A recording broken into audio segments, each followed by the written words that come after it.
Hello students, welcome to my YouTube channel. Students, आप लोगों को यह जानकर काफ़ी ज़्यादा खुशी होगी कि मैं कक्षा 10वीं का विषय हिंदी का सेट आ जो आपके अभ्यास प्रश्न पत्र आपको करने को मिले हैं, तो वो आप लोगों के सामने मैं इसका कक्षा 10वीं का विषय हिंदी का संपूर्ण सॉल्यूशन करने जा रहा हूँ। इसके पूरे आंसर सहित आपके सामने यहाँ पर बताने जा रहा हूँ। तो आपके सामने प्रश्न क्रमांक 1 से लेकर 23 तक के पूरे आंसर बताऊंगा, इसलिए आप लोग इस वीडियो पूरा कंप्लीट ही देखना ताकि आप लोग अच्छी तरह से इसका पूरा संपूर्ण सॉल्यूशन हल कर सको। ठीक, तो चलिए शुरू करते हैं। तो सब प्रथम रहेंगे आप लोग सामने यहाँ पर सही विकल्प जो कि आपके 6 नंबर में दिए गए हैं। तो पहला विकल्प लिखा प्रयोगवाद के जनक माने जाते हैं। तो प्रयोगवाद के जनक कौन माने जाते हैं? अज्ञेय माने जाते हैं। वह ऑप्शन सही है।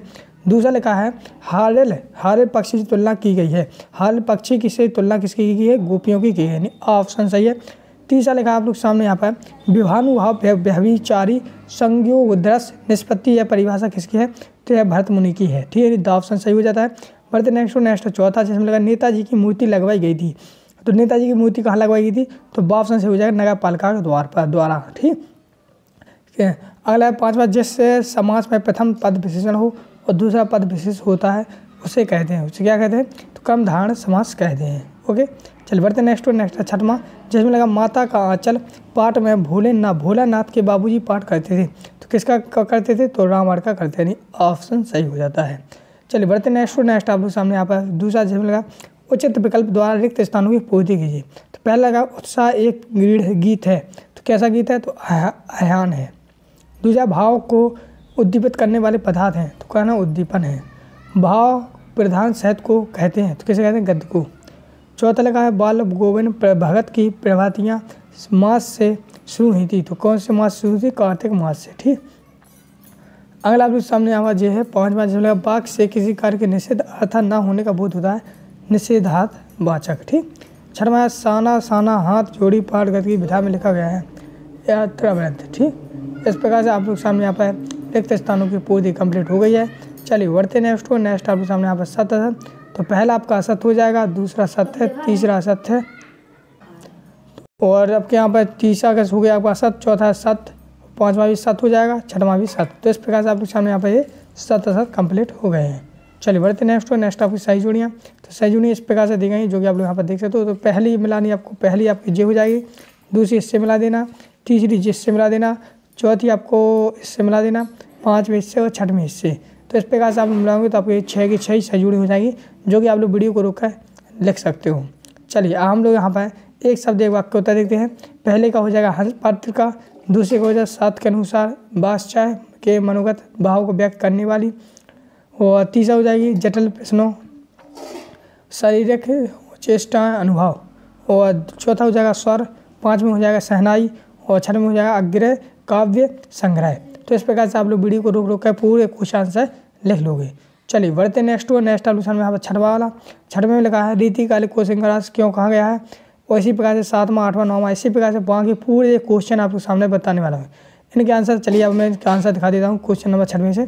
तो इनके आंसर देखने से पहले मैं आप लोगों से बता दूँ कक्षा 10वीं वाले जितने भी स्टूडेंट्स यहाँ तक देखें सभी लोग चैनल को सब्सक्राइब कर लें। जितने भी स्टूडेंट इस वीडियो को देख रहे हैं यहाँ तक सभी लोग चैनल को सब्सक्राइब कर लेना। सब्सक्राइब करने से यही फायदा होगा जो फरवरी में आपका पेपर है तो उनके भी मैं इसी प्रकार से मोस्ट इंपोर्टेंट कोर्स चलाऊंगा और आप लोग अच्छे नंबर प्राप्त कर सको। तो बहुत से लोगों ने कर लिया था, अगर आपने नहीं किया तो कर लीजिए। चलिए हम लोग प्रश्न के बाद 6वें से आपका आंसर दिखा देते हैं। तो स्टूडेंट्स जैसा कि आप लोग देख सकते हो क्वेश्चन नंबर 6वां लिखा है रीति काल को श्रृंगार काल क्यों कहा गया है, लिखिए। ठीक, चलिए अब इसका आंसर आप लोग यहाँ से लिखेंगे। थोड़ा मैं यहाँ पे कम कर लूँ जरा आपको सही दिखाऊँ यहाँ से। तो यहाँ से लिखना आपको यहाँ से रीति काल को श्रृंगार काल इसलिए कहा गया है क्योंकि रीति काल में अधिकतर कवियों की रचना में श्रृंगार रस की प्रधानता रही है। रीति काल के अधिकांश कवि दरबारों पर आश्रित कवि थे, इसलिए इन्हें अपने राजाओं के गुणगान में श्रृंगार प्रधान कविता की रचना करनी पड़ती है। तो इस प्रकार से आप लोग लिख सकते हो यहाँ से इस प्रकार से फेल हो गए इसके, इसलिए रीति काल को श्रृंगार काल कहा गया है। ठीक, इसी प्रकार से बढ़ते नेक्स्ट आप लोग क्वेश्चन नंबर 7वां।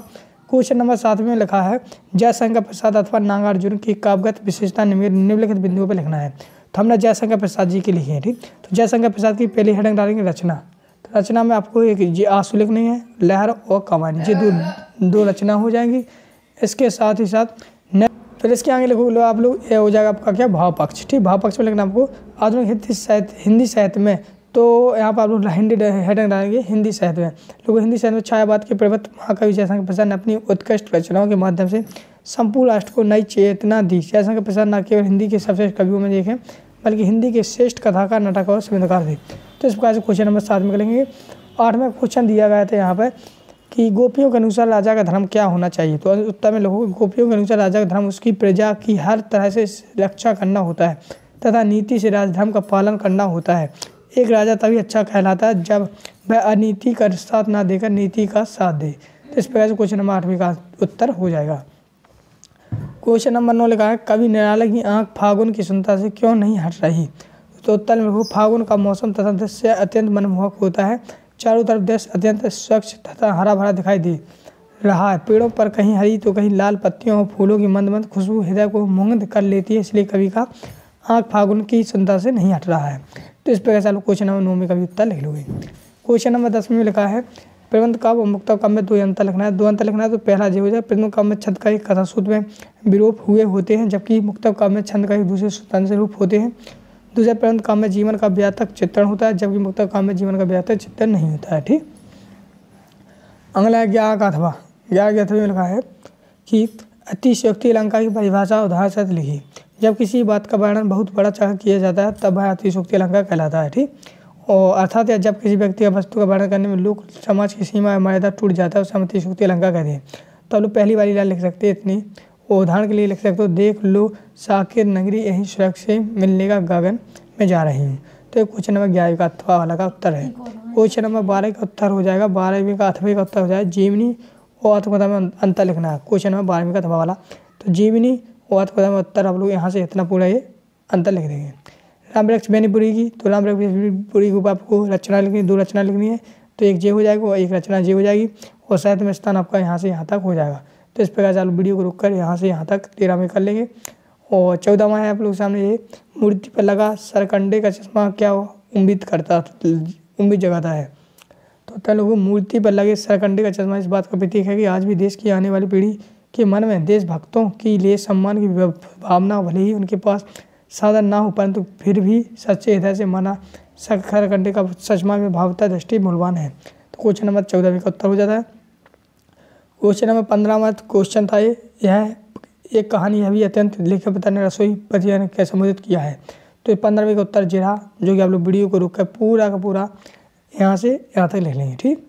क्वेश्चन नंबर 16वां के जो आपका था इन वाक्यों का एक शब्द में लिखना है। जैसे जो देखने में प्रिय लगे उसे क्या कहते हैं, प्रियदय से कहते हैं और जिसका वर्णन ना किया जैसा कुछ हम अवर्णनीय कहते हैं। तो ये 2 आंसर जी हो जाएंगे। क्वेश्चन नंबर 17 का उत्तर आप लोग यहाँ से यहाँ तक लिख देंगे वीडियो को रुक कर। और क्वेश्चन नंबर 17 तक हो गए हैं। अब क्वेश्चन नंबर 18 दिखा देते हैं। चलिए हम क्वेश्चन नंबर 18 दिखाते हैं। क्वेश्चन नंबर 18 आपका उत्तर क्वेश्चन यहाँ से हो जाता है। क्वेश्चन नंबर 18 यहाँ से ठीक जो कि आपको संदर्भ से व्याख्या करना है। चलिए क्वेश्चन नंबर 18 का आंसर बताता हूँ। इन सबका मैंने PDF बना लिया है जो कि आपको कैसे डाउनलोड करना है। क्वेश्चन नंबर 19वां ठीक। क्वेश्चन नंबर 20 में मैं देखो आप लोगों को क्या एक जे वाला लिख देना बस, या तो आप लोग जे लिख सकते हो। और 21 में आप लोग सामने एक गद्यांश पूछा है जिसका उत्तर आप लोग इसी में से ढूंढना है। ठीक। और 22 में आप लोग क्या करना है हाई स्कूल में आप लोग जिसके ऊपर एक बधाई पत्र लिख देना है। और 23 में आप लोग क्या जल ही जीवन पर निबंध लिख सकते हो। तो 18 से लेकर 23 तक के अगर क्वेश्चन के आंसर चाहते हो आप लोग तो कुछ नहीं करना है। आपने चैनल को सब्सक्राइब कर ही लिया था जिन लोगों ने, और जिन लोगों ने किया कर लीजिए। और कमेंट में बताइए कि अगला पेपर इंग्लिश के का सोल्यूशन लाऊं क्या संस्कृत विज्ञान किस विषय का सोल्यूशन लाऊं उसका कमेंट करें कि सर इस विषय का सोल्यूशन लाओ। और 18 से 23 तक के आंसर डाउनलोड करना चाहते हो डिस्क्रिप्शन में टेलीग्राम ग्रुप की लिंक है, टेलीग्राम ग्रुप को जरूर ज्वाइन कर लें। मिलते हैं नेक्स्ट वीडियो, तब तक के लिए जय हिंद जय भारत।